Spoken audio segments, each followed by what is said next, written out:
players probably undervalue just how good this guy can be.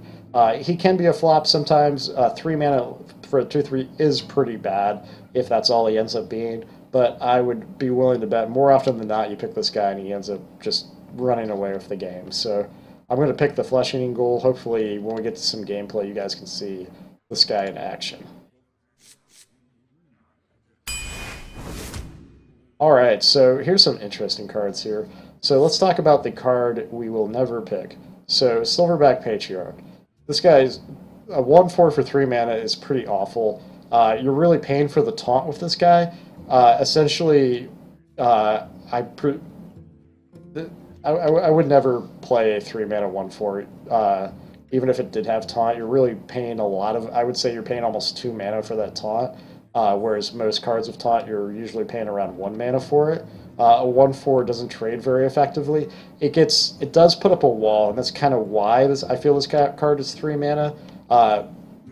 It's pretty hard to deal with a 4 mana wall, but I mean you can get Shield Bearer. It's the exact same thing, but just one less attack for 1 mana, and that isn't even a card you really want to be looking at for Arena usually. So Silverback Patriarch, really not where we want to be. Maybe in a Hunter deck, but even in a Hunter deck, that Beast tag really isn't worth enough to make me want to play a 3 mana 1/4 taunt. So not too terribly excited about this card. So we got Raid Leader. Raid Leader's actually, he's pretty reasonable in some decks. You are paying a little bit of a premium, though, for that ability. He's a 3 mana 2/2. 2/2s are pretty bad even for 2 mana, so not a card I'm usually really excited taking. This is a card I think a lot of newer players overvalue. I know when I first started playing, I got really excited by Raid Leaders. I thought all the best cards were Raid Leader and Stormwind Champion, all the guys that had those global buff effects. They're really not as good as you may think they are. They tend to die fairly easily, and you tend to be I feel the buff effect on them is overcosted for what you're really getting out of them. So I mean, again, you're just getting a 2/2. A 2/2 is so easy to trade for, and then that buff effect doesn't matter at all. Stormwind Champion can be a little better, but at 7 mana, again, you're paying a lot of mana for a 6/6, even if that buff effect is pretty powerful. So again, you could build arena decks where you have like Dragonling Mechanics and Razorfen Hunters and these guys, but I find those decks tend to pale in comparison to just a deck that drafted a solid curve, kind of what we're doing right now. The minions we have trade very well against all those minions and tend to just overpower a deck that's trying to combine their multi-minion kind of dudes with Raid Leader, Stormwind Champion. I think one of the biggest weaknesses of those decks is the fact that a lot of the guys who do make 2 minions for 1 card, that second minion often has 1 health, and so it's often just removed by hero power very easily. So our last card is Acidic Swamp Ooze. I think this is a fantastic card in Arena. A vanilla 2 mana 3/2 is really fine in Arena. There's nothing wrong with that. It's one of the stronger like having a 3/2 on turn 2. It's a very strong play, even if it didn't have any text on the card at all. Often I'll pick a Youthful Brewmaster just for the mere fact that it's a 2 mana 3/2. You can play it on turn 2 without having to bounce anything.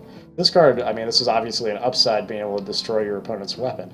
I think this is a fantastic card. It gives you it gives you some outs to certain cards and decks too that you wouldn't necessarily have otherwise. Again, if we're in a rogue mirror match, this can allow you to gain a lot of tempo by removing their dagger that they paid 2 mana to produce. If they played Deadly Poison, you can get rid of that second charge on Deadly Poison. They usually have already used 1 charge on it. If they happen to play Assassin's Blade or you're playing against a warrior, Fiery War Axe is an incredibly powerful card that they're almost assuredly going to pick if they see it. And so Acidic Swamp Ooze lets you deal with that. If by some means you run into something crazy like a Doomhammer or a Gorehowl, you've got your answer right here with the simple 2 mana card that you'd play even if it didn't have that battle cry. So perfect card, I think, for our deck. Really like the way this deck is going. Alright, so here's some more cards. We already talked about Sinister Strike. Again, we're definitely not in a position where we'd want a Sinister Strike at this point. I don't really think our deck is going in a direction where we'd want to play a Sinister Strike, so let's talk more about the other 2 cards. We mentioned Amani Berserker before. He's a very excellent 2-drop. Again, being a 2/3, he shines in Mage, where you can use the hero power to proc this guy and allow him to become a 5/2 on turn 3, or turn 2 if you have the coin. But in Rogue, obviously, we can't do that, but he does trade very effectively, as you can often trade for a 1-drop, like a 2/1 1-drop, or anything with 2 attack. You can run this guy into it. hopefully kill it, and then he's a 5/1.